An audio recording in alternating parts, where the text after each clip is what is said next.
This is tough seeing Cleveland, dude.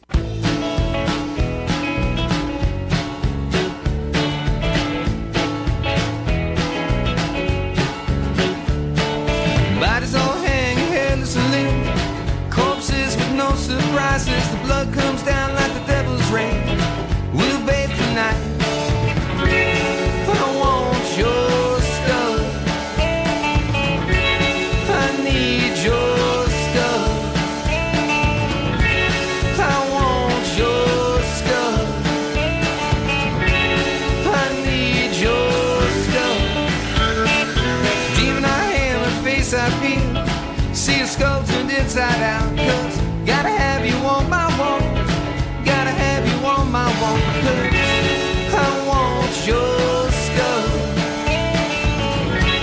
I need your stuff. I want your stuff. I need your stuff. Collect the hairs of little girls. Put them on my wall. Hack the hairs on little girls. Put them on my wall.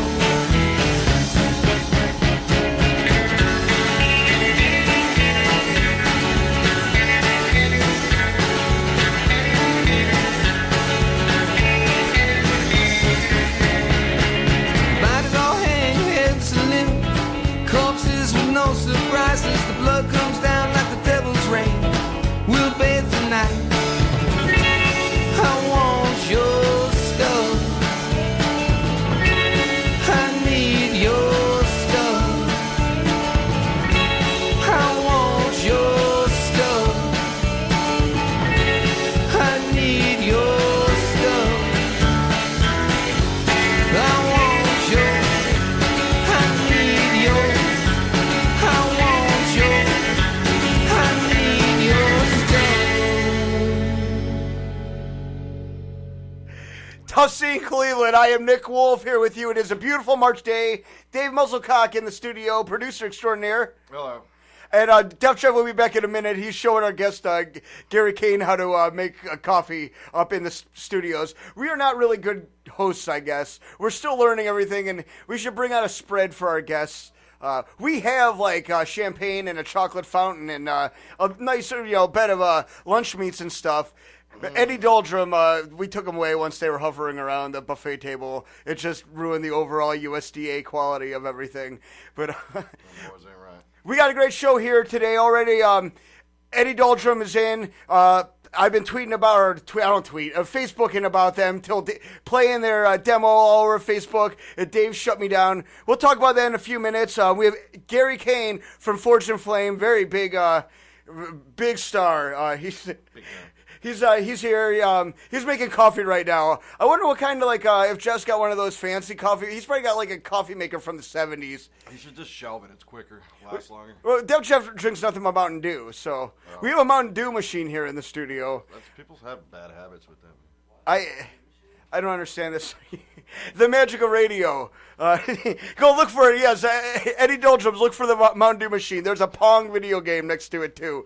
But so we have a great show though. Dave, we'll have Def Chef down here in a second.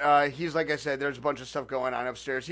As the producers of the show, you guys have a lot of responsibilities, right, Dave? No, you got to keep these guests happy because they get touchy, and we got big stars coming in and out, you know. Right, you got to crush them every once in a while, but you got to have a good time too, Dave. And St. Patrick's Day was recently. Yes, as we're recording it here, it was actually yesterday, but you're listening to this on Tuesday, so it was like a week ago or something.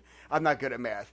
How was St. Patrick's Day for you, Dave? No broken hands? I'm really happy to see that. No, almost witnessed a midget fight on East 4th, and that was pretty cool. I think a parade was going on. Oh, right. Let's screw the parade. We don't care about the cat. I wanted a midget fight. Also, went to Flannery's and saw boys from County Hall. Ryan Foltz and company. As usual, and they played like 3 or 4 sets that day.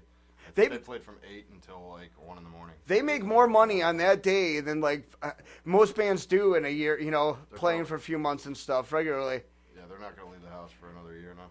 We need to set something up with the Nick Wolf Band, like a holiday that corresponds, so we can get gigs like one day a year. Yeah, that would last for about 30 minutes, and then we'd all pass out. Yeah, that's always a bad news. Well, that's what got to hold the booze away. I think most of these... See, the boys from County Hell are responsible. They don't have fun playing music anymore. They like people to be entertained and get their money's worth, which is counteractive to the whole, I think, entertainment process of being a performer.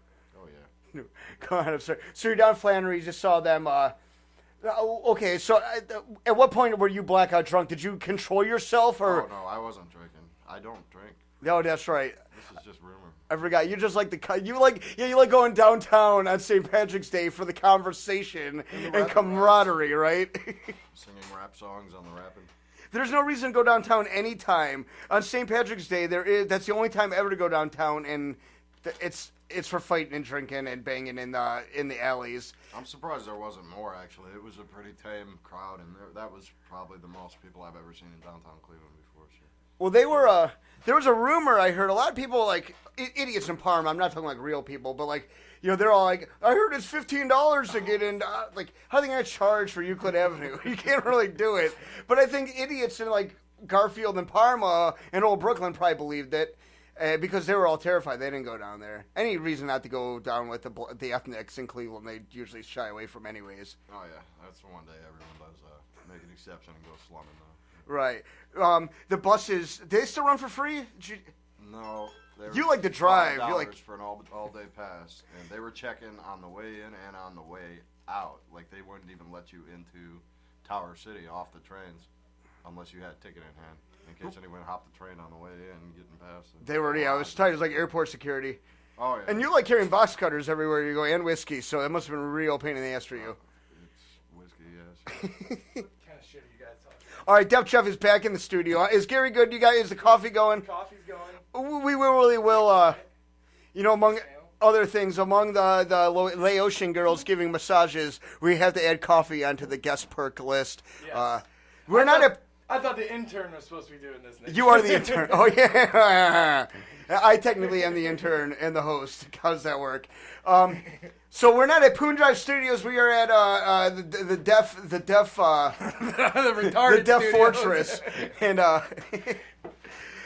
and we got a good show, Jeff. I just want to, Gary's walking us through. Mr. Kane, you good? You got your caffeine going good? Soon, very soon. All right. Well, he's got get the hangover beaten off. He had a crazy night too. We'll continue. Gary Kane and Dave Parrish were downtown yesterday. That's just bad news for everybody. I did not eat corned beef. That's good. It's lamb. You should eat lamb and soda bread. You saw some midgets though, right, Dave? Did you guys already talk? Oh yeah, no, we didn't get there yet. No, We're East 4th was a mess. You were down there? Oh yeah, it was asses and elbows and small children getting trampled. People put by asses and elbows. Just like a force and flame pit. Right. Everyone was wearing a custom Forge and Flame T-shirt too. They're all green. It was a good time. Damn proud of Cleveland. So we get to the midget. So it was just, you saw two short people yelling at it. It wasn't like we're getting into hyperbole here, right? Because we want to think it was like a battle royal with 40 midgets dressed as leprechauns, wielding axes and spears and shit. But it wasn't that. It was just but it's cool. It's a good story. Could have been a cracker. Right, exactly. A crackhead with the bends and a midget. Sometimes it's easy to. Was he? Did he have a mustache? And wasn't Aaron? He wasn't down there anywhere, was he? Aaron Dell. Dude, I didn't even see puke, which was weird. That's always good because normally you can't go down Euclid Avenue without seeing puke everywhere. Right. Yeah, there's usually bum shit. And Right, bum shit and puke. Cleveland, Ohio, the home of bum shit and puke. That'd be a good morning show. Bum shit and puke in the morning. Gary, you can be my co-host for that when I branch away from these guys. Do a remote live from East 4th. Right. I'm checking that coffee. Yeah, we have so Gary Kane, Forge and Flames, Eddie Doldrum. Like I said, we recorded a little bit of stuff from them. We're gonna be playing that day. We did our first in-studio recording, and it came out awesome. Eddie Doldrum, great band from Akron. This is tough seeing Cleveland, but It's tough. we got to absorb Akron because we'd have a lot of crap if it was just Cleveland. Akron gives us claim to the Black Keys and now Eddie Doldrum and the River Burners and good bands like that. Yeah, LeBron's mom, exactly. So, Cleveland's always fun. We'll throw you aside when you don't suit our purposes. When you got something good going on, you're part of Cleveland. That's the way it works. Also, guys, Armageddon is coming. We know it. The Mayan calendar ends this year, and everyone thinks it's a hoax. Some of these people think it's about Jesus. I actually have footage, proof that the four horsemen are on their way, and I'm going to be playing that for you in a few minutes. So, Toasting Cleveland, we're going to get things rolling. We'll be back in a few. Woo! Holy horse shit! This is Toasting Cleveland, you son of a bitch!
Welcome to Burger King. Sir, you guys can't come through the drive-thru on horses. We are the four horsemen of apocalypse. We have come from the netherworld to bring the end of the days. We will go through any drive-thru we wish. Oh, well, can I take your order, please? Okay, what do you guys want? War will have suffering, destruction, and oblivion! I mean from Burger King. Can you stop the war shtick for a moment and tell me what you want? War will have a Whopper! One Whopper, and, I'd also like a 10-piece chicken tenders, extra sweet and sour sauce. Do not skimp on the sweet and sour sauce! What would you like, Pestilence? I will rain a horrible plague. Okay, enough pestilence. I don't even have time to go through with this right now. With the plagues and droughts and the suffering. Oh, you want a fish sandwich? A fish sandwich would be delightful. And a fish sandwich and famine. What would you like? Well, I would just like to say that as Americans take the poll this year, I would like to thank them all for supporting me, Alabama and Mississippi, and remember that America can... All right, famine. I don't want to need the presidential Rick Santorum crap. You are famine now, and famine does not need to eat. You ride behind the rest of us and shut up. Will that complete your order? No. I must find the one thing I have searched the 7 dimensions for. Sir, this is Burger King. We have milkshakes. Yes, I'll have a milkshake. Please trot through. All right, Tough Scene Cleveland, we are back, and it is time for Def Jeff. He's been hitting the streets, finding all the information nationally and locally. It is Tough Scene Cleveland News. Def Jeff, what do you got for us? Well, we got a couple rumors, maybe. About Great rumors. I'm glad that's what you have is rumors. Lead off with rumors. Real credible. A good rumor, too. I don't know the credibility of the website I was looking at, but this you can only trust Tough Scene Cleveland. This news site that I was pirating news from. Which you only did once. You never did it before. I've never done it before. You had no choice. But no, they claim that T.J. Lane is being charged as a juvenile. Well, I heard that. What do you think of that, Nick?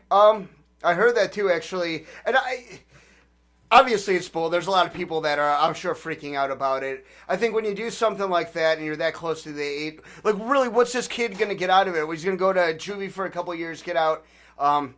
There's something to be said for a long, hard prison sentence. To be really raped on a daily basis by large black men, to really get you that whole, you start thinking about the way you really want to live your life. And you can't get the rapings in 3 years at a DH. He'll be drug dealing at a DH. Exactly. He's going to learn tools of the trade in DH. Exactly. Yeah, and even prison for a short while. If you're going to send somebody away, you got to do it for like 30 years. So they really learn how to just lose humanity, and then they have to gain it back. And it's like... it's a prize for them. Like, they're going to try to earn the humanity back. You pat them on the shoulders. You're just teaching them, like, criminal... because most of these guys go to, like... you go to jails, like, when you get your gang initiation. Because I've been in a lot of gangs. I pledged in the Folks, the Rice and Beans, the West Side Posse back in the day. I was one of those guys. I think TJ Lane definitely needs a good raping. And then one day he might be good enough to, like, work at Perkins in the kitchen or something, Yeah, that's just kind of unbelievable to me. I mean...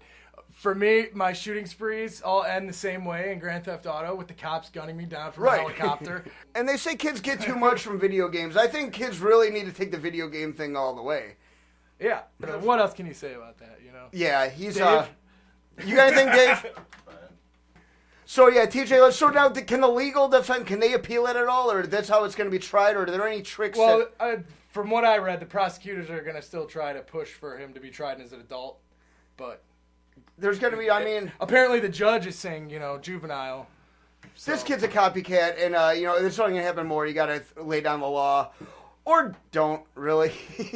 Like, we're so fucked up as a society, really. What's really going to help out anybody anymore? So great. Good. Another real criminal gets off, and while people selling weed go to jail for 10 years. That's awesome. Great country living. Yeah. All right, and really sad news. Oh, wait, no, it's not sad news. Your grandfather died, didn't he, right? You were John Demjannik's grandson. Isn't it close to home to you? Was that today, or was that He died this week. I think, listen, we don't need to give full facts here on Cleveland Scene, ToughScene.com. We don't want to, because we'll get sued for stealing people's stories. So we only got to give half the story. That way we can say we're really clueless and get away with that in court. And I think right now, listen to all the footage. They will totally back us up. We're clueless. We know nothing.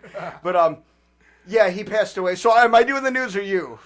You are doing this one. So what did he pass away from, Nick? Gary, do you have any news stories? I don't know if you wanted me to talk on that. It's Well, no, it's cool. We'll give you. You'll have the full chance to say everything that you need to say. How did John Demjannik? I'm looking it up, damn it. All right, You're supposed to know this. I can't spell the last name. Was it an assassin? Oh man, No, he died. It was like old age. He's 97 years old, Heart attack. Jeff.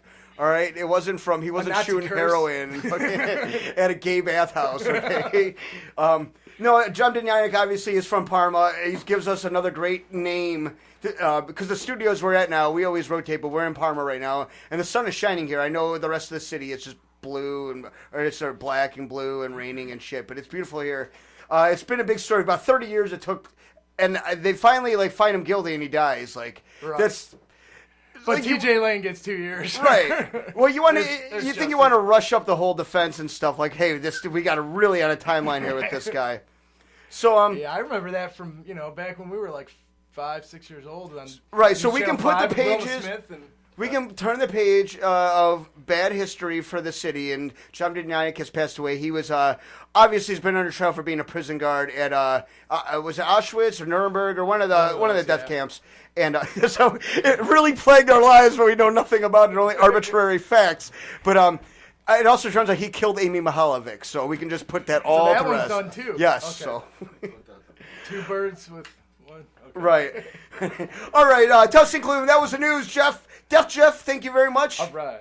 Thank me, actually, because I think I did brought way more to the 2/3 table of than you did. All right, we're going to be back in 1 minute. We got Gary Kane from Forged in Flame. That's right. He's got his coffee, he's ready to go. And the amazing Eddie Doldrum. In fact, you know what? I'm going to say right now, this next track we're going to play going into right now is going to be Eddie Doldrum from some of the live stuff that we recorded here just a little while ago. Or we're recording now, right? They're set up now. They're Magical going to Radio. go on in about 5 seconds. All right, Tustin Cleveland.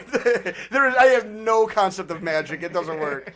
A trick is something a whore does for money. But Eddie. So wait, no, not Eddie Doldrum coming back. Tustin Cleveland. We'll be back in a minute.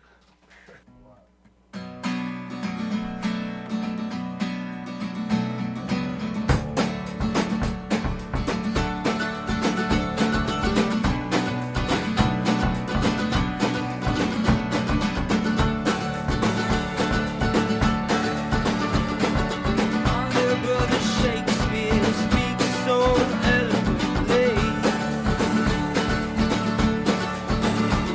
Yeah, my little brother Shakespeare's got quite clever talking names. But now he parts his lips like river and sea. Yeah, you see, lately my little brother hasn't been saying much of anything. No, not much anything at all. Except to me. When he was saying, brother, brother, brother, I'm so scared. Yeah, is it natural to be all this afraid of everything?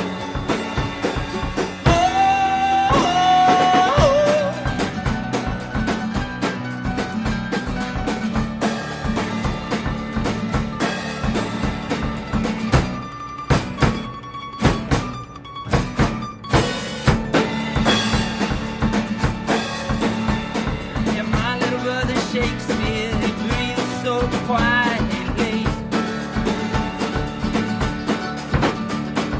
Always in the corner waiting patiently. But now he parts his lips like a leather at sea. Yeah, I guess you could say he's a once in a lifetime kind of thing. But if you're lucky, you can hear him singing, brother, brother, brother, I'm so scared of me. Yeah, is it natural to be all this afraid of everything?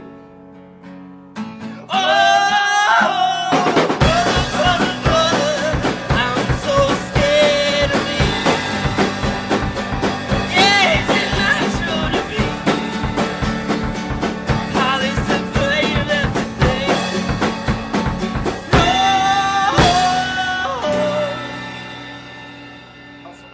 All right, Tustin scene, Cleveland. We are back, and right now it is a great honor for me to see some young, great musicians here. Unfortunately, they're from Akron. Cleveland just can't get anything right. Eddie Doldrum. We got Ryan, Jake, Jeff, and Sam. How you guys doing? We're great. Great. Awesome. Thanks, Nick. Thanks for having us. Oh, dude, thanks for coming on. I heard you guys Dave's been talking about, recording you guys, but I never know what he's saying. Like, I got fun on your shirt, Eddie Doldrum. I kind of knew the name, but unfortunately, I don't pay much attention to him, and I don't give him a lot of credit. But I gotta shut up right now, and I'm gonna eat my words because I heard a demo this week on SoundCloud. It was up for a minute or two. Illegally.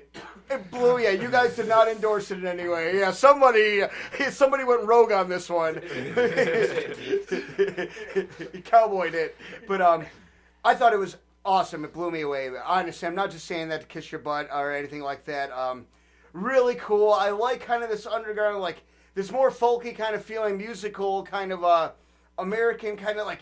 It's not alternative music. It's not punk rock. It's not. It's just. It's got a good driving bass to it, but it's not just like folky pussy going nowhere, Kind of not to compare you guys to anybody, but kind of like I think like on a big band level against me-ish, but even like here Steve's and Julie's kind of the same vibe. Not that you sound alike at all, but just kind of fits that same vibe. And I see a lot more of that happening lately. It's also how did you guys like? Is this the kind of music you guys have always been into, or what? What are some of your roots? You guys can all kind of take turns here. And how you kind of came into being in this band and met each other and kind of start rocking this shit. Come on, Sam. You're the singer. You talk. I think Jeff should start. All right, Jeff. Yeah, Jeff. These guys are shy. You've been around for a while. You're an asshole. They're shy. They've Just only done like one other radio thing, but I like the band kind of got started. Actually, I'm like. We're all going kind to of- second wave. Just from the River Yeah, Burners too. I'm second wave. Like the band got started off. It started off with Sam and Ryan, who are being really quiet right now. Yeah. They went to high They're school sensitive. together. They're shy. They can't. Yeah. So, like it started off with Sam and Ryan getting something together with one of Sam's ex-girlfriends. Yeah. And then Jacob showed up, and they were playing, some of that pussy shit. It was all acoustic. Ryan had a flannel thrown over the snare drum, and he had a stomp box. Stomp box made out of wood. And then Sam and his, Ryan started, partaking in certain different, slightly less than legal activities Quaaludes. at times. And Murdering then prostitutes. yeah, and then him and his girlfriend broke up, and then I kind of came into the scene, and then we started. So when they're all into drugs hardcore, they start hanging out with you. Is that I'm squeaky clean. I mean, I'm not just to be like, What's oh that yeah, River no, I Burners don't do thing? anything. But You get a bad seriously, I'm rap squeaky from clean. Well, it being in the was River less Burners. drugs and more breaking and entering. Right. Yeah, All right. because, Nice. If you want to get going on something funny, the rap sheet is plenty good enough. See, like, they seem like nice guys, but yeah, they're like felons sitting here across from me. Yeah. Def Yeah. Jeff, get the stun gun. Any movement, you get ready. No, but actually, really felons. No, they're really felons. 5 All count. right, well, great. I've been on I'm felons not before. kidding. It's not like I'm going to run to the door and No, say. but they don't look it. Right. No. Well, yeah, I'm not going to say something. I'll put my foot in my mouth. I'll just say something racist again. But, so you guys decided to stop from the felonies and the high crime and stuff like that for a little while. It's something to get your mind off Well, of. after we got out of jail, we What started kind of stuff you doing? You writing like songs about being in jail. you burning shit? Well, what kind of? Let's talk about crime. You don't have to give your whole rap sheet or anything like that, but let's give me some good juicy ones. Well, just we had like a bonfire inside a building that we weren't supposed to be in. We were a little bit drunk. So there was that. Yeah, We ended up getting arrested. Arson, yeah. 7 in the morning on a Saturday on top of a roof. Standoff with cops surrounding the building with dogs and fire trucks. It was in the So snow. snowy. We were like Roof was buried in the covered snow. Well, yeah, it had been cold, hence the bonfire. Oh, it was freezing. We were there for a couple hours on that roof. So I guess if you want to be a good musician, write good songs, crime would be a good. Right, you got to go through it. Go to Yeah. jail and. You can't write pussy shit about being in jail. That is awesome. Oh, good. Thanks for bringing these people into Jeff's house. It's awesome. Exactly, right? Def Jeff, aren't you glad you said that? Well, I mean, we all live together, so I trust them enough. You know? We have I bonfires only have 3 outside locks now. on All right, my door good. You in my learned. bedroom. But so you guys are working with Dave over here. Hairspray Dave. And he's the one I call him, like, dude, that band you're recording, they're awesome. Why don't you say anything? Like, I'm totally, like, trying to, like, finally be nice to Dave, because Bob and I have totally, in our band, just destroyed Dave. And he's slowly, like a phoenix, rising back up from our abuse. And, you know, so I was like, hey, Dave, great, it's awesome. It's, you know, what the fuck's that doing up there? I told him not. I gotta get these kids in line. I'm stuck on shit. It's gone in a minute. Like, and I remember he's like Phil Spector. Like, I was just sitting there with a gun on you guys, making sure you get every note right. Yeah, Dave does not suffer any insolence. It will be his way or it will be the highway. How do you guys like working? Do you guys have a hard time understanding him though, ever? No. See, you're not. You got this great. Awesome. Now I'm fucking packing. We still have a few more hours of recording, so we probably Yeah. It can be kind of tough, you know, sometimes. We'll talk to you in a week. yeah, right, exactly. I'm sure. And by then you'll have plenty more stories. Honestly, it's been a real pleasure, though. All my experiences in the past have been like, you know, like someone holding me down and trying to pull my teeth out. Right. It's been awful. Are you saying the River Burners are awful and you hate being in a band with them? You know, especially Jesse and his stupid beard. You never tried to record with them. We tried to record. There's demos out there. I have some. If you would like them, I could hook you up. But they float. They're floating out there, and they're not particularly. I never really noticed the music with you guys. You guys play music. That's right. All you could see was Jeff's Hello Kitty guitar strap. Right, exactly. Yeah, exactly. I was the one just staring at Jeff constantly. It was really tough. So how many gigs you guys just kind of, have you been gigging yet? Have you played out at all, or just, is this all like brand new pretty much? We've been playing out like 3 times this month, which is a lot for us. Now to go out of town, do you have any parole restrictions or anything like that? Are you, all right. We don't play out of town. It's a lot better than when he had the ankle bracelet. In fact, are you allowed to be in Cleveland right now? Jeff, get the phone. We're gonna, This is still Summit County, right? Yeah, we're on, right? What's your main street in Akron? We're on it. Market? Yeah, Market. Belvedere. We're on Market. You know, it's Akron. We got like 2 stoplights and 1 intersection. Right. About 40 people, a cow. And Annabelle. Lots of tumbleweed. And Annabelle. Which half the cows are in any given night. Half. True that. That's an underestimate. That's awesome. All right. So anything like any shows coming up that you guys want to talk about or anything like that? Yeah, actually. What you got going on? What's the We have one out in Kent on March 31st at Checkers and Trophies. Oh yeah, cool. I'm actually playing there soon. I don't know anything about them. Have you been there played before? there a or? few times, yeah. It's small, it's fun. Yeah. It's like a living room in a bar. Bring your own That's mics. good. Bring your own mics and stands. Is it as awful sounding as the Gyro with their shitty PA No, every they have time? a massive PA. It sounds better than Annabelle's. It's fun. Yeah? Yeah. Nice, good. We've had a good time out there, like many times. So is that kind of the new place in Kent then where bands are playing, or? They're booking a lot. I mean, they had to roll over to like a Thursday a few times this month. Really? Because they've been getting bands through there a lot, and they're like good guys. Cool. All right, well, Yeah, good. they're nice. So when is that? That's March on the 31st. March 31st? And who are you guys playing with, anyone? Doesn't matter. Oh, Who I cares? can't You guys- remember. I feel bad. I was actually looking up a little more like localized to Cleveland. We're actually also playing April 14th at the Happy Dog. We're doing it. It's not the No, Happy it's Dog. at the Happy it? Dog. It's at. That's They it. keep on switching locations on us, so it's really hard. They're like, oh, it's at this building, and then it's at the Happy Dog, and then it's at this building, because it's actually a benefit for Weapons of Mass Creation Fest. You know, a friend of ours, Jesse Sloan, hooked us up with this. We're playing with Cherry Cola Champions. Yeah, that's his band. They're really awesome. And so I can't. I have one of Two these other fancy, bands from fancy Columbus that phones. was pretty cool. The Happy Dog Yeah. is definitely a great Yeah. place. Really cool since they've it's come great. around. Just for kind of more musical bands, not all the loud shit, you know, stuff like that. Yeah. I don't go there often because I'm too loud. I just get thrown out myself. But I tried to get a job there once, and I wasn't good enough to make hot dogs for them. The dick, he like worked at some place called Momocho. He's like, I work at a Mexican restaurant. Like, fine, when we're making Mexican hot dogs, then you can tell me what's going on. But it's a goddamn hot dog, dude. Come on. Fucking, but it's still a cool place. Good luck to them. They do the right things. Yeah, dude, we can hear you. You're 15 feet away, perched up on his... He's got to be above us. He's looking out on you guys. All right, no false moves. He's perched up like an eagle. He's got a sniper's nest, just in case anyone step out of line. All right, well, Eddie Doldrum, it was awesome having you guys in. Are we looking for a CD from you guys? Yeah, well, yeah, I guess, duh. Very good, Jeff. Actually, we're looking at June. Actually, and it's good that we have a chance to mention this. We're actually getting a Kickstarter going. We're hoping to have it live on Tuesday when this is airing. Technically now. Nice. Today, right now. Right, they're live, exactly. So it's Eddie Doldrum debut album, and we're hoping to have it out, like printed, have it out in our hands in May to June. We're hoping to have like a CD release show. And put something together. Yeah. We'll get a hold of you then. We'll definitely Why don't you guys get the info. explain what Kickstarter is, because I don't think a lot of people have heard of it. All right. Oh yeah. Kickstarter is like a way of people funding people doing like projects, and typically what goes on with it is like you have this goal and people pledge money to help you out, and if you meet the goal then you get the money. If you don't meet the goal then no one like is charged the amount they pledged.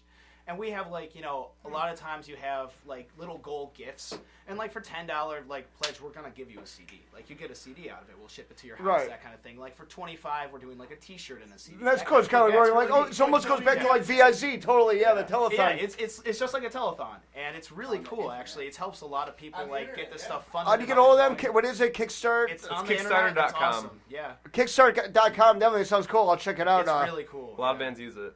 Yeah, a lot of people. Yeah, it's a good way. I mean, because obviously money's not out. It's hard to really get the financing together to get yourself off the ground, and that's really awesome. That's a good way for people to kind of, not so much of a pressure thing, to get kind of help bands out a little bit and stuff. It's you can use it for everything too. There's like a lot of Art. amazing people, like people that are into what you're into all over the world can be like, right on, let's make this happen. There aren't that many of those people. Oh, I'm gonna scare you right. Making bonfires in buildings. They'll buy the Put lighter some money fluid for in this, it. please. Legal fees, Right. Yeah, do you have a Kickstarter account for your legal fees? Should have. All right.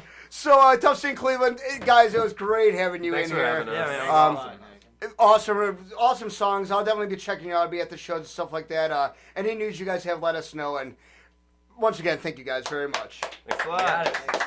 Tough Scene Cleveland. We will be back in a minute. That was Eddie Doldrum. We'll be back with Gary Kane. We're Eddie Doldrum, and this is Tough Scene Cleveland.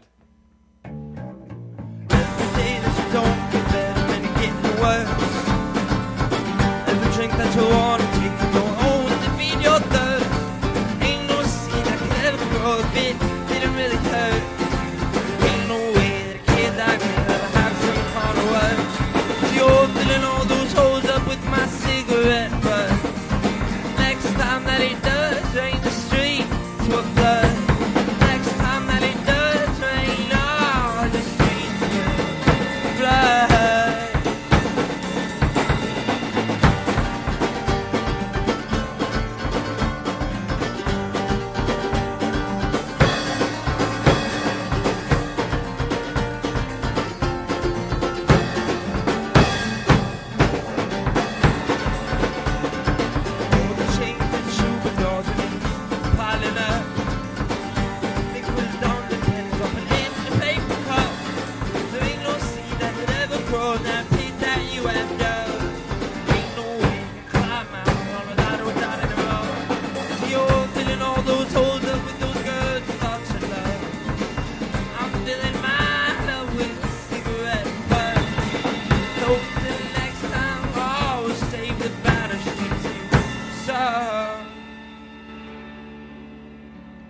So you're caught in the teeth of the tyrant king.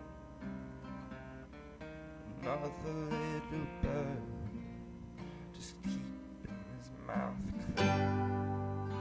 You're pecking all the flesh off of the people that you've ever been. Your bones are exposed. You've grown too thin. Your bones are exposed. You've grown too thin. Your bones are exposed.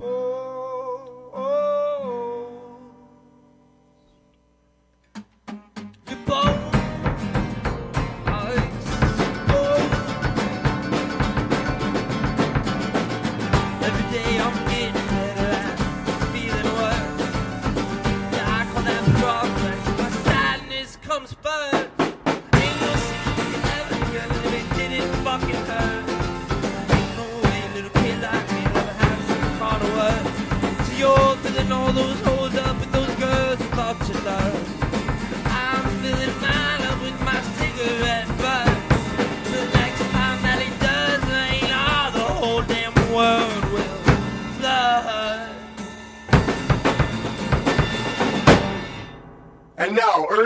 Credit presents Tough Scene Cleveland. All right, Tough Scene Cleveland, we are back, and in the studio with us right now is Gary Kane from Forged in Flames. I'm right here. What's going on? Hey, how's it going, man? It's been a while. Yeah, are you? It's been a long time, really, since we've talked. But so you got the coffee, you're good. You're right. You're energized. I got a kick-ass Christmas mug. You got the shorts, so you're not going to overheat. That's you're right. They're extra shorts. It's so you can be flexible. That's right. Flexibility is the most important thing to Gary Kane. It is. You know anything about him? You got to stretch. Stretch it out. Man, you guys are. I hate saying this. I hate anyone that knows me knows I hate seeing success in people that I know. I hate seeing them come along and finally actually get somewhere. And Gary, things are actually going really good for you guys right now. Forged in Flame obviously is a band. You are the singer. Yeah. That's right. Right. Who else in there? We got John Vincent, Jay Bonnell, and who's your drummer? I know him, but what's his name? You just said it, John Vincent. John Vincent. Oh, yeah, okay, that's how I know that. All right. Our bass player is new. He's newer. His name's he goes by Cougar. His real name's Cyril Blandino. All right, cool. He's from France. He's a right. lover. He was in First Snatcher. Yeah, he was in First Snatcher. And Say We Did. All right, cool. So he's been around. When he came here to the States on tour in a death metal band called Morgue. And then he never went home because he was like, I fucking love America. Hey, why would you want to go back to France? That's right. So he's been. Mine's the free sex and no religious overtones, but right. So so you guys let's talk first. I guess the breaking news. We'll get into everything here in a second, but the tour. You guys, what's going on? You guys just got kind of a big announcement here, right? Yeah. Right. We've been waiting. We just got back from a tour.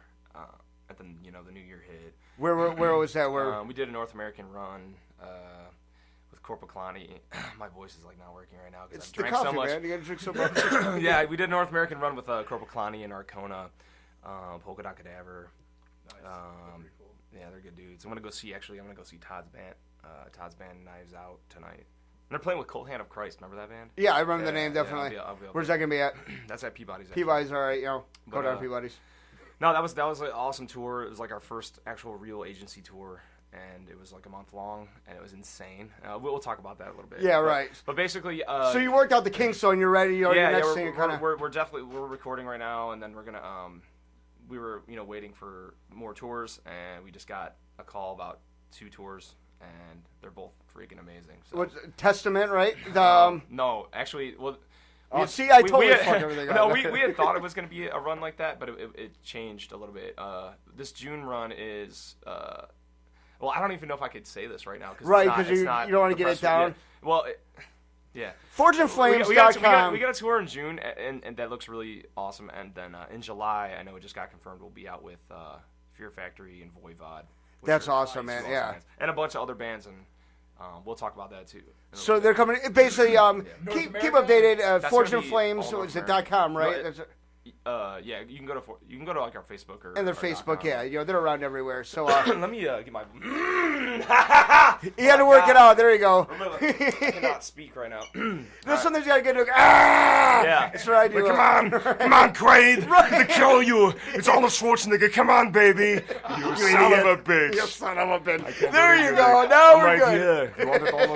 You wanted Arnold Schwarzenegger? I'm right here, baby. Let me start from the beginning. I know. Let's do this all over again. Yeah, no, because when I met this guy, I don't know, dude. You were just kind of hanging out at the Jigsaw, and I'd go down to the basement and restock the shelves down in the basement. Yeah, we had to bring up more beer. Right. Always working. That's right. Hard workers. Dude. And I got to know you We were hanging out for a while. Where I was like, dude, wait, do we know each other's names? You want to talk about that? Well, yeah, I do. Because that's kind of the origin of the band. Right, and that's where it all comes from. It was Jigsaw at the time.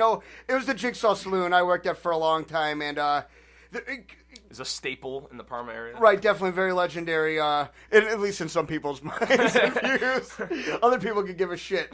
But at that time, basically, the club had been open for a while, and it finally kind of found its niche with getting bands and just people hanging out there, and it was just cool to go up there and see what was going on and they had what was going on. Right. Too. And I know you kind of started just hanging out because there was stuff going on. There were shows and stuff like that. And I know, I really got acquainted with the club because we were looking for a show, and then we had a show at this shitty club that I think the show got canceled. I don't even know what city it was in. Peabody's. There was some hip hop show going on. No, I think it was weird. It was in Sandusky or something. Right. I didn't book it or anything, but So that fell through, and then Sandusky, Norwalk, Geneva, those are always rough. Yeah, those are all the places you don't want to play. Yeah, I'm sorry if you live there, but whatever, it's true. But no, Lisa, that one bartender there. Right, yeah, Lisa Helton. Yeah. She checked out the band, and she was like, you guys should play here, because I originally contacted her to do flyer art for a show. All right, and she was booking there at the time. Yeah, and then she was like, you should come play, and I was like, I don't know. And then we went and played, and that's how we met Phil Laura. All right, just a little background. Basically, this is where it heats up. The ownership changed at the Jigsaw basically the last year it was open. And basically, a guy named Phil Laura came in, and he supposedly had a lot of money and was like a mover and shaker. And he came in and told us, like, hey, I just want to provide money for the business to help you guys take this restaurant and club to the next level. I don't want to interfere. Next thing we know, he's like running up like $1,000 tabs every night for anyone that came in, just micromanaging everything. And there were a lot of, he let me basically rape and pillage and plunder. So I'm not going to talk crap. And I was definitely as much of the problem. I did so many drugs and had so many sex in so many awful places in that place. It was the Roman Empire. Yes. And anything, it was, man. But it was a great honeymoon to where we actually like wanted to believe that this was going to be great, and this guy had to back up because you talk to him and he'd spin shit into gold. Like he'd have you, he'd ripped you off. You're like, Phil, you owe me fucking money. What do you dude? I had this great idea, and then you throw a caveat, dude. You guys in helmet and like a gigantic tour that he Checks wants in to the put mail, on. bro. You'd be like, dude, this is awesome. Phil's totally hooking it. Like, wait, he stole me $2,000. What the fuck? It seemed really awesome because you were just drinking for free every day. Exactly. So the more wasted you get, it just sounds great. Everything's believable at that point. Right. And you guys played, now, from the original lineup, who did you guys have originally? It was the three of you, or no, it was you and John just originally, right? No, I think right around that time, we were a 5-piece, but we still had, John was in the band, and Jay were in the band. Yeah, that's like our core, like, as people ask, like, oh, what's your original lineup or whatever, like. Me, Aaron, and Bob. That's why No, I mean it's crazy. We went through that time. There was a lot going on, and it was crazy. Like I remember after the first show. Did you want to touch on something there about like the band members or anything, or do you want to? No, I just kind of wanted to bring so no. Go ahead. No, it's crazy. That's like Phil. Well, like our friends, Sammy Salvatore. Right. Yes. Him and Mike, they ran sound there. Right. Yeah. Mike. They kind of dug the band.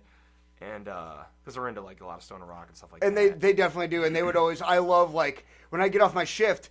I'd see the light on and I'd hear like a little bit of music over the club sign. It was always fun to go over there. They'd be setting shit up, blasting music, and like we would just party and hang out. Yeah. And they definitely had a big impact at kind of bringing a lot of like people that never started didn't hang out the Jigsaw right off the bat, but kind of those bands that started playing there. They were definitely one of the big. Dude, Trouble played there. Right, that was you know awesome. What I mean? Like, I ruined a broadcast. Times, I was all my metal friends were actually going insane. Like Trouble's here, blah blah blah blah. Like I'm gonna hang out with him. I'm gonna burn with him. Like Lapucci Bowman says, like if you embarrass me in front of him, I will kill you. And so he's doing a German radio broadcast or something, and I go up there. I'm like, dude, you want to go burn, man? Let's go smoke. I used to back in the day. I don't anymore. Is that truth? Well, is that truth? Yeah, it's true. Truth, man, truth. But so they're freaking. I'm getting yelled at in German. But then later on, I was actually, smoking with him right in front of the stage. Jim Lapucci's just fuming, and because he can't, but he's trying to pretend like I'm being irresponsible. Right. But I didn't even know. I'm like, yeah, that band's not as gay as I thought. They just wanted to kill me because, this. It was like the reunion, but. Yeah, I mean, we did some, and the Super Suckers. There was a lot of good shit kind of coming in during that Lisa time, and she brought you guys in and stuff, but then Phil got rid of her. Yeah. And so how did your relationship with him really kind of build up? What? That was, you know what, that was weird. It was basically, I think, like, Sam and Mike were kind of like, wow, this band's kind of different. They're cool, And then I think Phil got this idea, like, I'm going to manage this band. I'm going to take them to the next level with I'm going to get, I'm going to, like, hype this band. He really got into, once he saw the music thing, he really fell into, maybe it was a midlife crisis thing. I know he wanted to build, like, his own version of Live Nation. Exactly. It's like, dude, it already exists. Exactly. Kind of hard. And that's huge. It's like, that's a corporation, dude. Right. You better have He had some good ideas if he would have taken a little slower, but it was just like, it was so impulsive, everything he did. God, I don't know. You know what I'm saying, though. It's like crazy, dude. Well, no, because I think if you love suits decide who's going to play based on monetary value, you're not always going to get the right those some Yeah. of those people they're not going to see all the talent there, and it's just having a place where people can hang out and start putting a band together. Maybe go in there and not have a band yet, but you meet other guys at this certain club or this certain scene, and the band comes out of that. And that's how you get the really, really good stuff. And when you do it on a corporate level, you lose all that. And that's why I feel a lot of great bands haven't come through playing places like Peabody's and House of Blues, where it's just monetary about them. So you guys had some shows. What did he like? So let's talk about. I know we're not going to talk too much Let me about sum him up really quick. All right, yeah. He came out of the woodwork, was like, I want to help this band and this and that. And we were like, well, we're already in the studio, we're recording. He helped us out. He gave us some cash, and everything seemed really cool. And then we kind of watched it unravel, and then we said, Phil, we're kind of done working with you. We appreciate, what you're trying to do. And he had already started working with like our friends Venom and James, and some other your band. I mean, who else he was working with a bunch of other bands, and he's, we saw people not getting paid. Right. Well, he offered us. He's like, dude, I'm going gonna give you guys this money. I'm like, Phil, we're a punk rock band in 2008. How do you ever think you're gonna recoup? We'd have to make this much money to give you.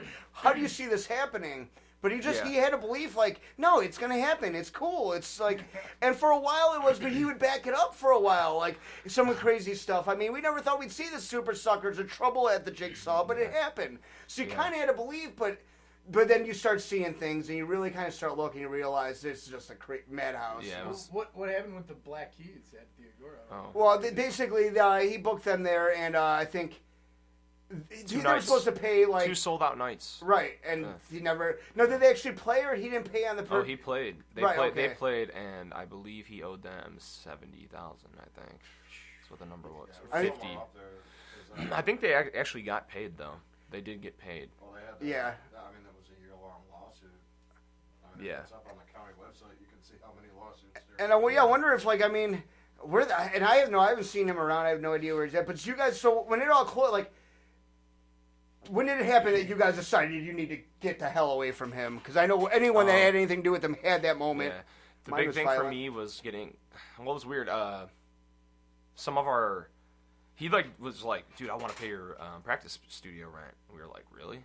Sweet, And he did that, dude. He did that for a year. Right. He did it for a year. Wow, we were like, awesome. Kick ass. Yeah, that was amazing. So we were like, awesome. And then that started to bounce, and then we had a merchandise order come back. Actually, we got that a year later or something like that. But that's when we were just kind of like, man, this is bad. Right.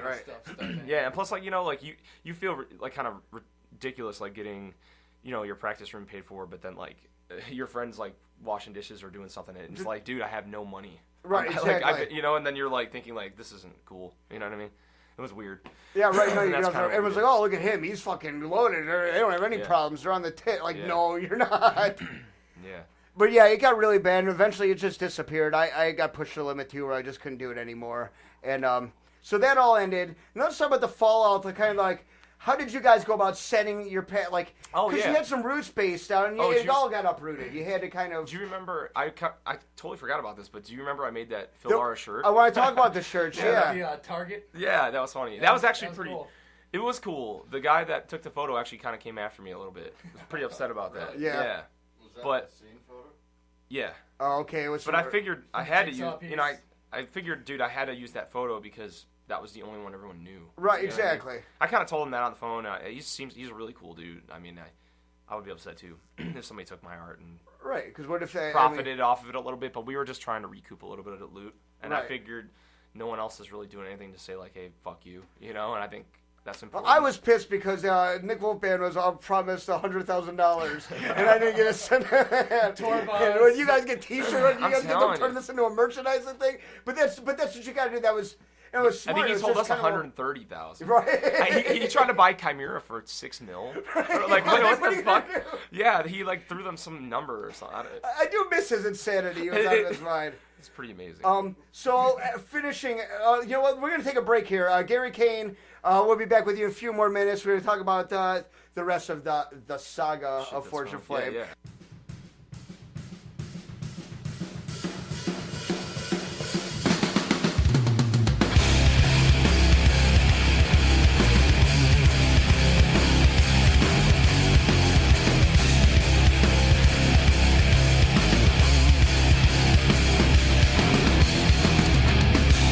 Quiet in the middle of violence, not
I am from the future. Listen to Tough Scene Cleveland, or all shall perish.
Tough Scene Cleveland, we are back here with Gary Kane. What's up? And Fortune Flame.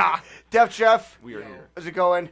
All right, so we talked about the beginning of everything and the roots of Fortune Flame, but now is the present time. Yep. Let's talk about we mentioned before your tour you guys came off of. So it was how many weeks were you guys out there? I think we talked 4 about weeks. 4 weeks. Dude, it was insane.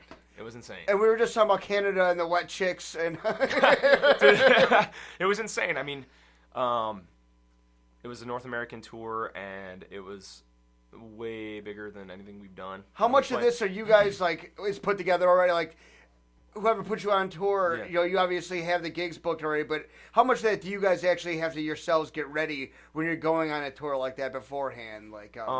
It was insane. Basically, this was our first real tour, and we were playing 1,000-seater venues, and to be out with Corpaclani and Arcona, who are total, their sound is so different than ours. It was so contrasting, but it was amazing still. I mean, and they have such an amazing fan base. It's more like folk metal, Right.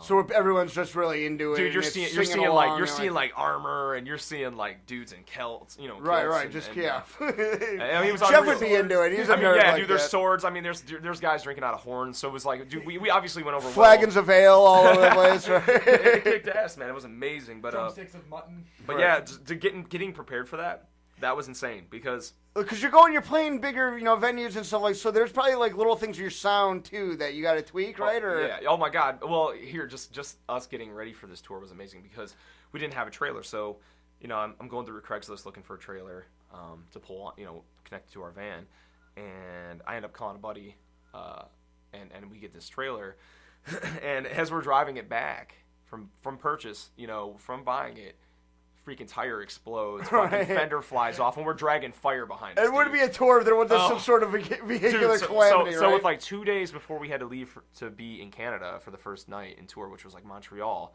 we had to like go to this trailer place that I found in Bedford.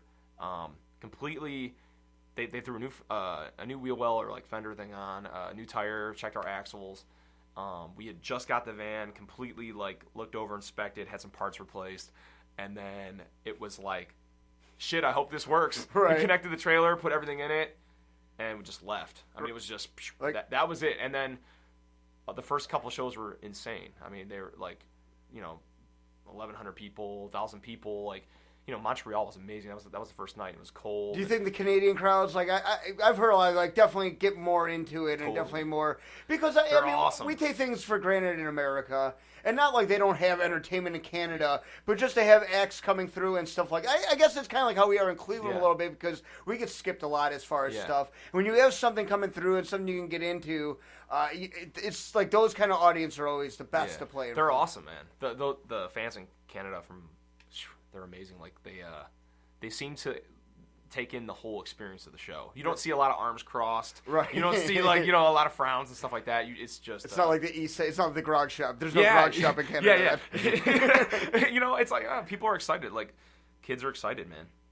And I was really surprised. People were, a lot of people wanted to come out and see us. Even though we were opening the show, it was amazing. And I'm really excited to go back because the women there are beautiful. Yeah, right. Yeah, they don't have like that, America, we got a lot of like just being, there's a lot of problems. Yeah, they're happy and they're good looking. Alanis Morissette. They're happy and they're good looking. Totally, man. It's amazing. Right, scorn makes you ugly eventually. And the States, we have a lot of scorn. You keep frowning, pretty soon it all comes down. Right, the Canadian smile really adds a beautiful complexion to your skin after a while. But, So it worked out good. You guys ended up doing, even though little problems with the car, but although that's I've heard way worse. Where bands having way worse shows and having way worse car problems. So Dude, worked out okay. We're so lucky to, most bands' first tours are, they're playing smaller venues to like 40 people. If they're lucky, to be playing in front of 1,000 and It gets you off to a good start right off the first night. Like, it really gets you. I'm sure it brings you to another level. Like, you can play a decent show in front of a couple people, but when you're playing in front of 1,000 people and they're like, you're there, you're setting this gear for the rest of your tour and stuff like that. Like Gramercy Theater in New York City, like packed. Right, that's amazing. And then you're just looking at the crowd, the sea of people, and you're just thinking, holy shit. Right. Then you got to come back to Cleveland and hang out. Now, did you guys see a boom in numbers as far as merchandise? I mean, obviously. Yeah. But, yeah, it was cool. Or even all the way to, like, say, your Facebook page. Did the numbers in there and the comments start showing up? Yeah, it's cool. And we've seen it grow. I mean, the power of touring I think that's the pinnacle of being in a band, man. You gotta tour, and you'll see. I mean, that's where it's one of the last organic things still around when it comes to entertainment. Everything else is through the computer, websites, blah blah blah, viral, where everything's got to be all senses. See here, blah blah blah. Really, the whole art of bands going out and playing shows is almost archaic in an amazing way that it's still around, and it really won't die. No, it won't. It won't die. Even it takes its hits, and it's what people are always saying it's dying. Oh it's God, always yeah. in, like, People mourning, are coming out, but... or it's harder to sell a ticket, this and that. But I think, who the hell doesn't like to see live music? Right, exactly. I mean, even if it scales back. Bottom line is, music makes women horny. Guys like being around women that are horny. No matter what kind of music you can play. That's kind of true. It's like the law of attraction or some shit like that, right? And that's why we all do. Any guy that's in a band, I think, for as great a musician as you might be or whatever, it all has to come from the fact that maybe you weren't as good at sports as you could have been, and you still wanted to find a way to get laid. So it became music. Music is amazing, man. It's, then you have Bo Jackson, who's awesome at sports and music. That's right. Or Hulk Hogan. Or Hulk Hogan, an exactly. amazing record. He can play saxophone and bass. It's so funny. Like, I'm thinking about some of the craziness of the tour, and yeah, well, and he's so, because you always have that weird, you run into those people that, like, you never knew before, but then next thing you know, you're, like, in their world or something. Any of those kind of, like, characters? It was amazing because, like, two of the bands didn't even speak English. So to be out on tour with bands from, a band from Finland and a band from Russia, and they got a translator. And then you've got Polka Dot Cadaver, who's also on the tour, and they're from Maryland, and they're just, super cool dudes. Yeah, but it's Maryland accents almost as bad as No, but it was amazing, and it was funny because as the Russians kept drinking, the more drunk they got, the better their English became. It was like they could speak it, man. It was phenomenal. Let me tell you fucking something, comrade. They're like vodka, vodka, vodka. Right. Well, that's it because the words just become vodka. Totally. They had at one point, I think they were like in the middle of the tour. They're walking.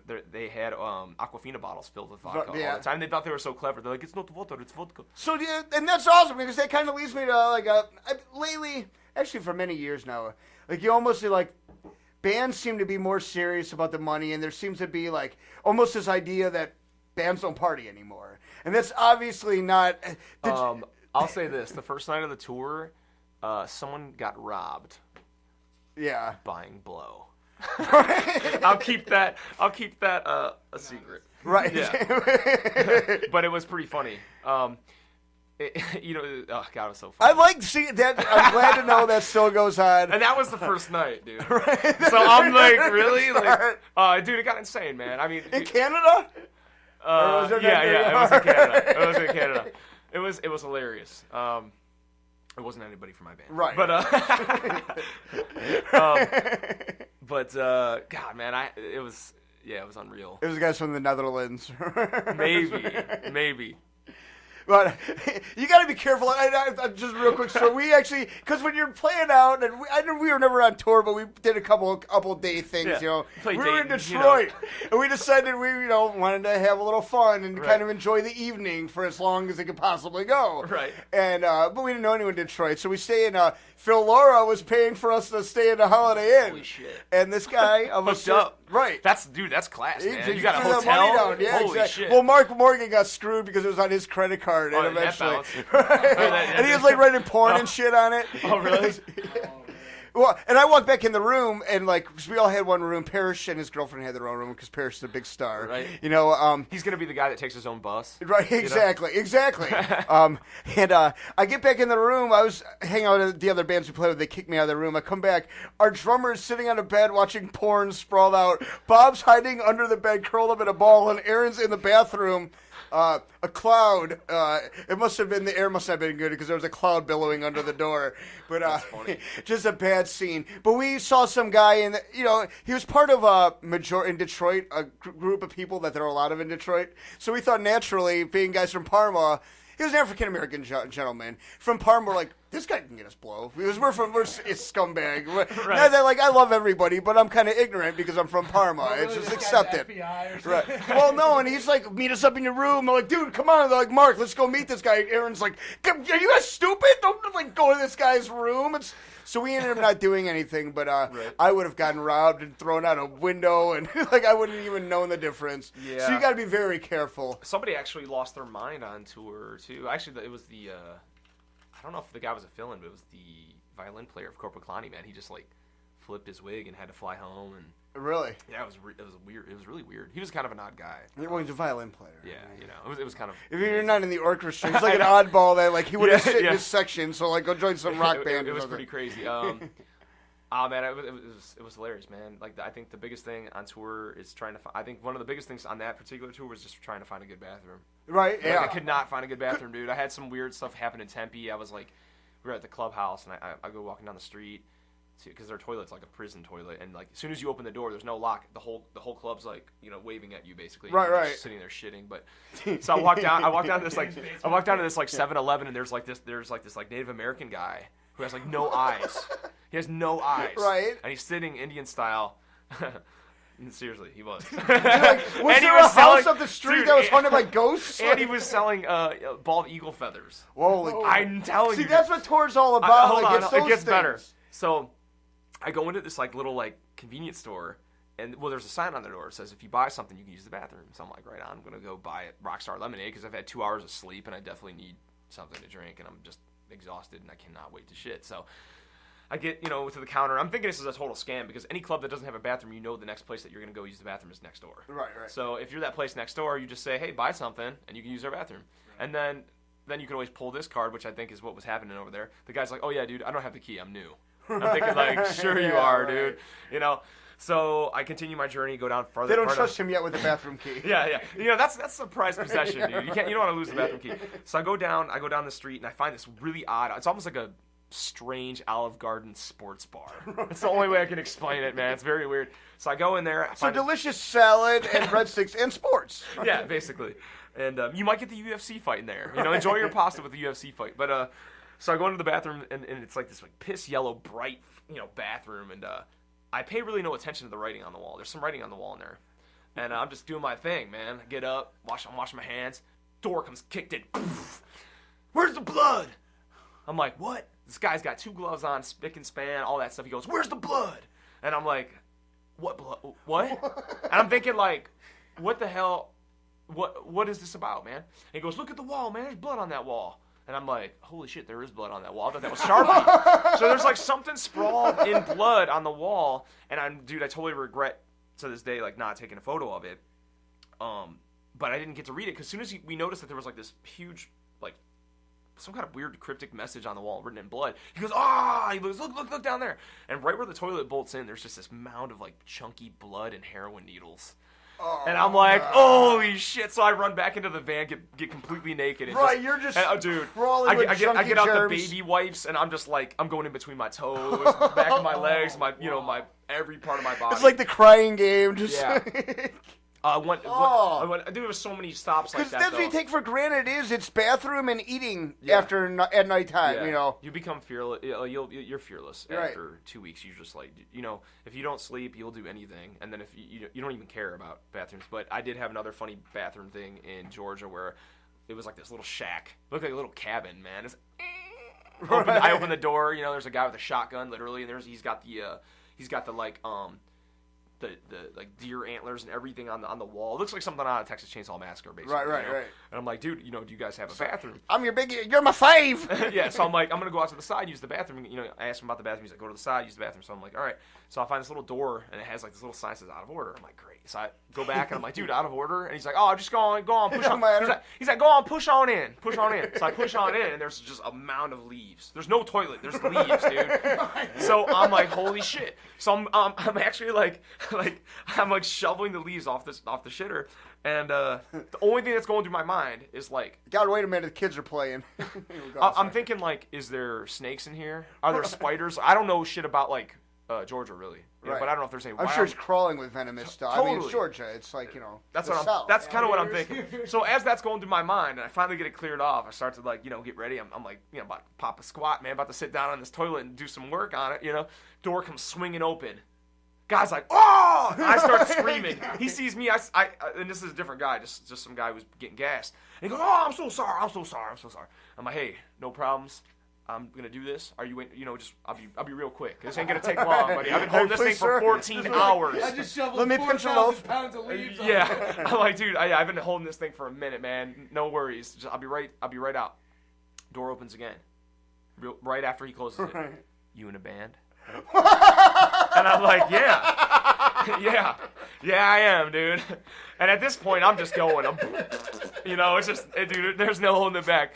And then he closes the door and talks to me for 20 minutes, man. Outside the door? He was in some, like, bluegrass band. It was, like, super interested, and the rest of the guys were getting gas and everything. He must have saw, like, the tour lanyard or whatever. So him and his kid are outside talking, and it just was really, it was awkward. Time to bond, yeah, it was really awkward, because I was, like, really, like, man, this guy...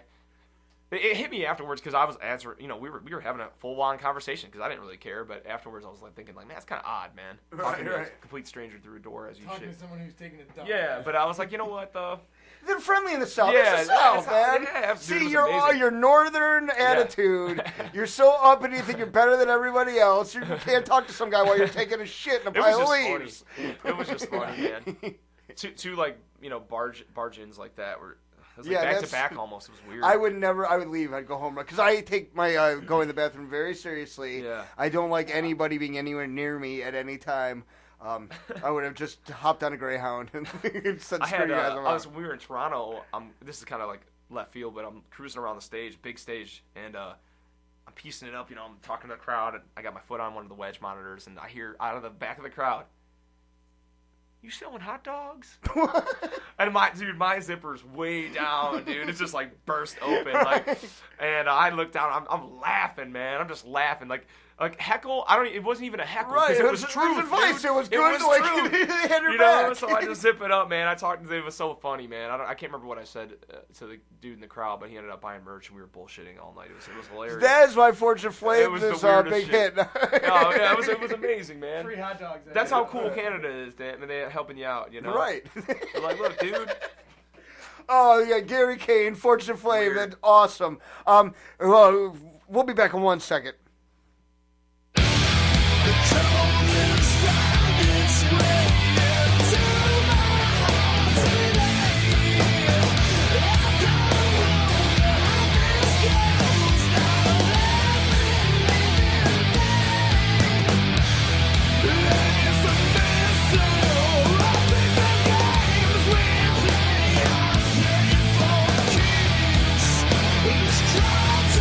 Shelter,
Tough Scene Cleveland, we are back.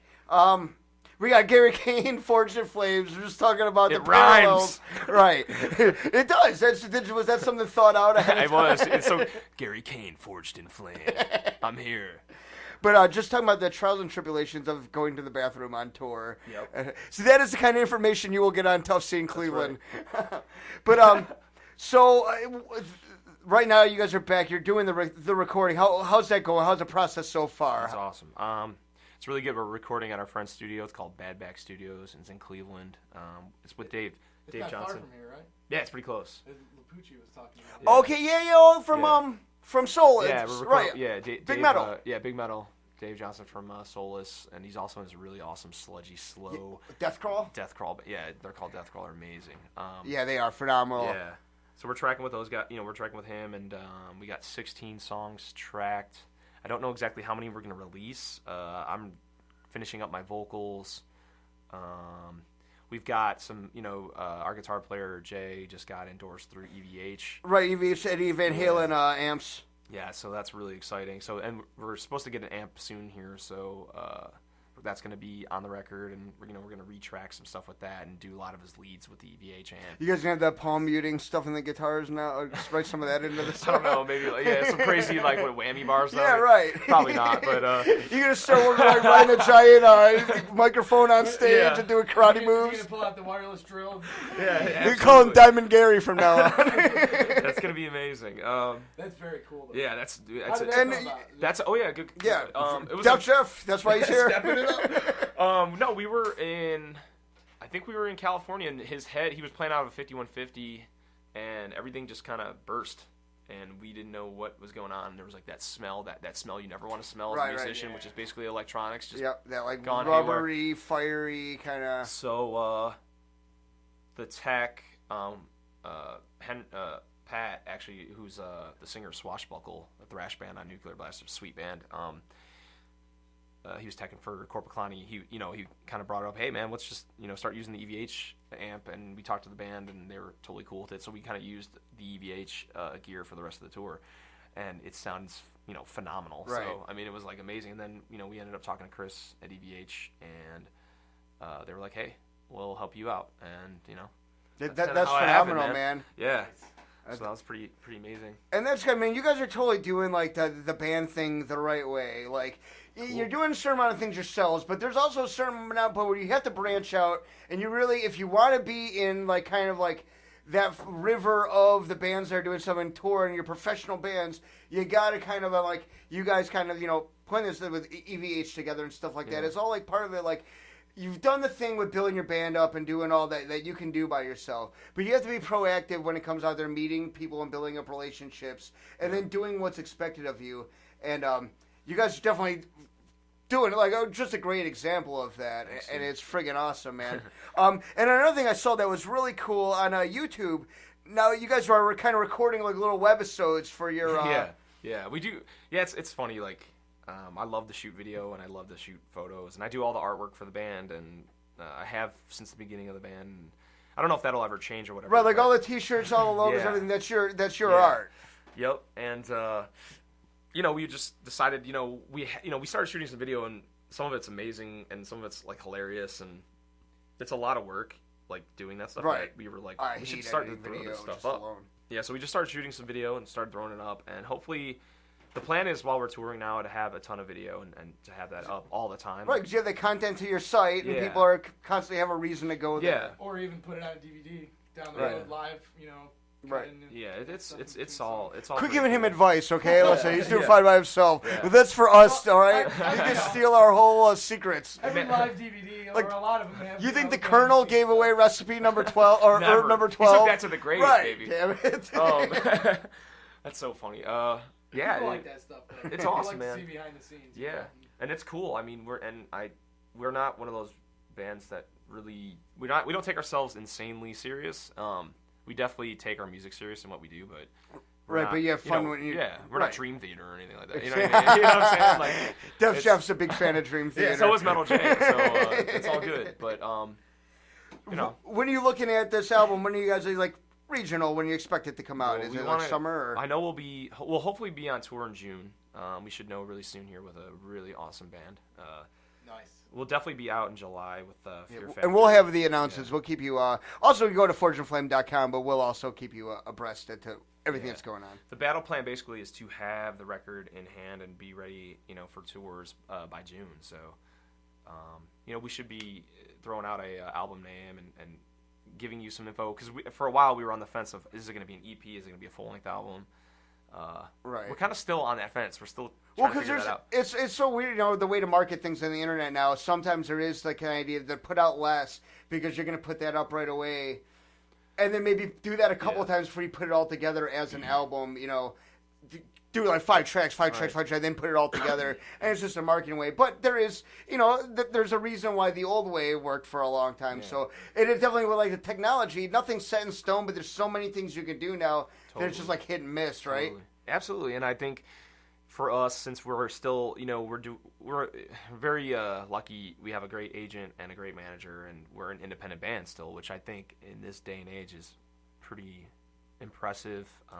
Right, yeah. But it's also one of those things where we fund what we do, and I think it's kind of a money thing too. Like, we're kind of figuring out, like, how much money do we want to spend, and like, what do we have to spend as far as... And it's like a business. If you're going to start a business, you got to put up money. I mean, you take loans or whatever, but you got to put up money. It's the same thing. If you're going to be a serious business in music, you got to show that you're willing to put up your own parts of yourself to do that. So yeah, and it's an awesome thing, man. If you love what you do, it's obviously really worth your time and money. And like for us, I think right now we're just trying to figure out, like, touring costs money, and our van needs some work, and mastering 10 to 11 songs. Drug dealing. Yeah, exactly. Guns N' Roses sold smack. But mastering 11 songs is more expensive than mastering 6. Right. So we're just trying to figure that out, and maybe we need to start a Kickstarter page. I don't know. That's what you do. It seems magical, doesn't it? Like, you make some fucking thing online, and then like you gross like what, $2,000, $3,000. Some people gross more than that. Some people are actually have these, because you set what you're trying to hit, your goal. Right. And I know there's ones up there where people are making like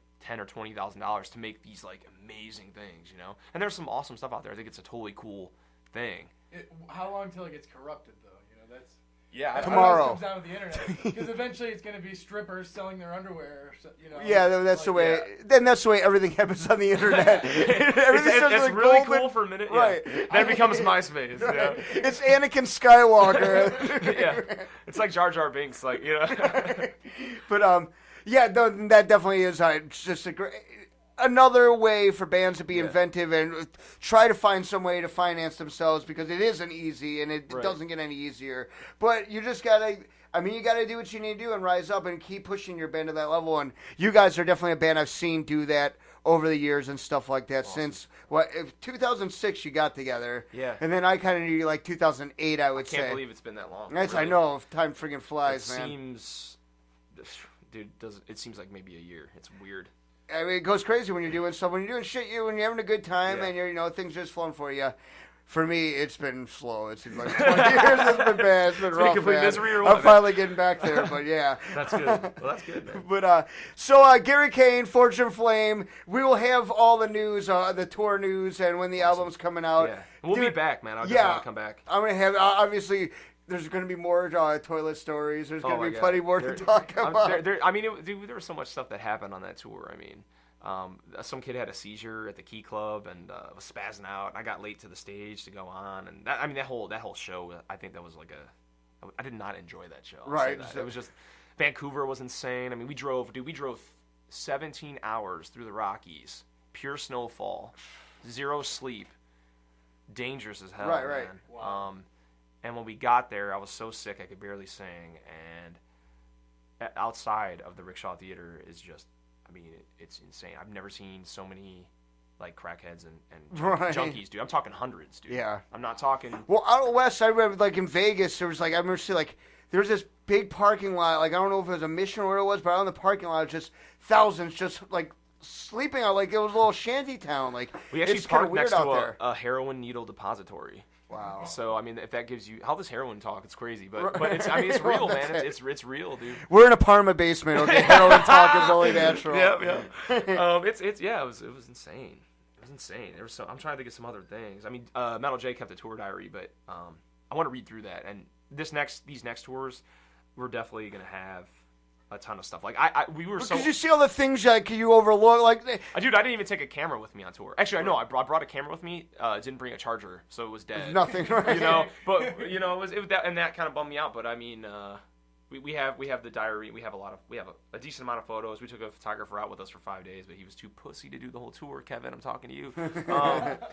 But yeah, I mean, there's definitely gonna be a lot of cool like content from these tours, and hopefully some your more. Website's really good. I know it's like you guys. I do all that stuff. Yeah. It's awesome. I'll help you guys out if you need help with anything. Definitely. We're looking to. What I have set up is really simple to run, and you can actually update it with your cell phone if you wanted to. Sounds great. You heard that here on the radio. He's on the spot. Yeah. Just $10,000. Right, exactly. You might want to start that Kickstarter now, dude. If anyone would want to fund the next Nick Wolf website and Flash Grants. All right, well, Gary... let me plug my business really quick. Yes, sir. When I'm not touring, I do artwork for bands. I do like T-shirts, and I do album art, and I do... And check out his work. I mean, you can see on the website and stuff. You're an awesome artist. Thanks, man. Thanks. I'm actually like I'm trying to get better, always trying to improve, but it's called YetiBite.com. Just go to YetiBite.com and give that a look, and... just send me a message. Here, so. Absolutely. And that's sort of bands are looking for artwork. You just kind of go to that website and you'll hook them up. Yeah. I mean, obviously, you're not going to do it for free, but no, I have a lot of experience. They can hire you, and you'll. And they'll get something that kicks ass. I mean, because you see so many bands with such mediocre merchandise. Right, and I think you get it. It's one thing being a good artist, but I think understanding kind of like the tonal issues of like of the music and genre and stuff. Yeah. And dude, honestly, I think merchandise for a band is the biggest thing in the world, man. That's your lifeblood. Huge, dude. I mean, people still buy records. They do. At shows, everybody on our last tour wanted albums, man. But records are more of like they used to be their own thing. Now they're just a segment of merch, though. Really, true. Where like it's just when it was your record that you sold, the merch was secondary. It is like they're kind of just like part of the merch now. A collectible. Right? Yeah. Because you want that book, you want that artwork, you want all that kind of stuff. That's why you buy it. Yeah, and it's so vital, man. And it's fun, man. Shit, if you have killer music, you should have killer merchandise, dude. It makes sense, right? Right, exactly. What's that website again? It's YetiBite.com. So go to YetiBite and get some artwork for your band. And get, if you're looking for this, so you don't have to listen. Every band doesn't do everything themselves. Your stick figures and awful 5th grade drawings may not cut it for your band. Let Gary Kane do it. He's a professional. Exactly. And you know what? Sometimes you have to go, hey, you know what? You got to swallow your pride and go, I need to step up. We need something better than like what our bass player just drew. And he's like so married to, you know what I mean? He's so attached to it. But we put Def Jeff's. I'm excited. I'm actually doing the artwork for our tour in July. Well, yeah, you got to do all like the promotional artwork. Yeah, and I'm stuff gonna handle like that, all the branding for it and all the backdrop art and everything. Is that the first time you've kind of done? Yeah, like, that's something gonna be that's like the big, biggest like thing. corporate. Yeah. That's awesome, man. So I'm actually working on that right now. So hopefully all that stuff still stays in alignment. And they're gonna look over some of my rough drafts and stuff like that right now. But I'm really excited about that because that for me is exciting, man. Yeah, that's phenomenal. I've drawn in like notebooks and stuff my whole life as a kid, and never went to art school or anything like that. But and to tie together with something else that you're into with the music stuff and having them both go hand in hand, that's amazing, man. Yeah, it's definitely been a challenge, man. I've been doing it for 2 years, and I'm trying to do it full time when I'm not doing the music thing. So anything call that me. He's not gonna be pushing paper anywhere. That's right. Yeah. Those days are over, man. Right. I worked in an office for 5 years, dude. 5 years. Hey, the American dream's dead. It's time to do what you want to do, right? Man. Absolutely, dude. Look at the technology we have. Look where we are right now. It is. It's all about people just having the means to get themselves out there and do what they want to do. Back. Right. Well, Gary Kane, awesome. Thank you very much. Thanks for having me, man. Check out Fortune Flame next time. We'll have all the announcements. We'll keep you going. FortuneFlame.com. Def Jeff, great job today. Thank you, Nick. Great job yourself. Thank you very much. Nick Wolf, all right, well, I guess we will see you all next week. We have Trip from formerly of Stud Bowl Disco Biscuits. We'll have another edition of The Coming of Apocalypse. Our update, as you heard, they got their Burger King. They're ready to go now. So we'll have more of that. But so tune in to Tustin Cleveland. You have a very good week, everybody. Peace.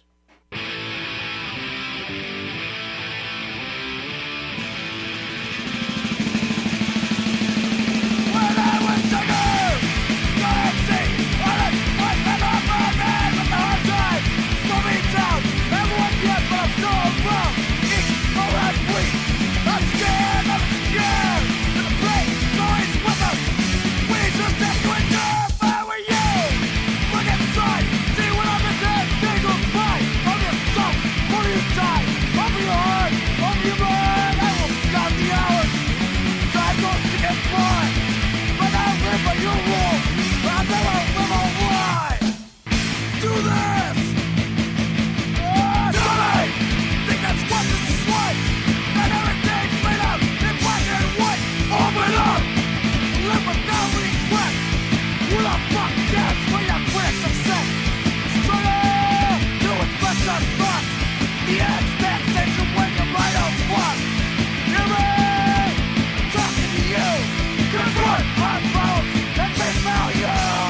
Subscribe to Tough Scene Cleveland on YouTube. Like Tough Scene Cleveland on Facebook.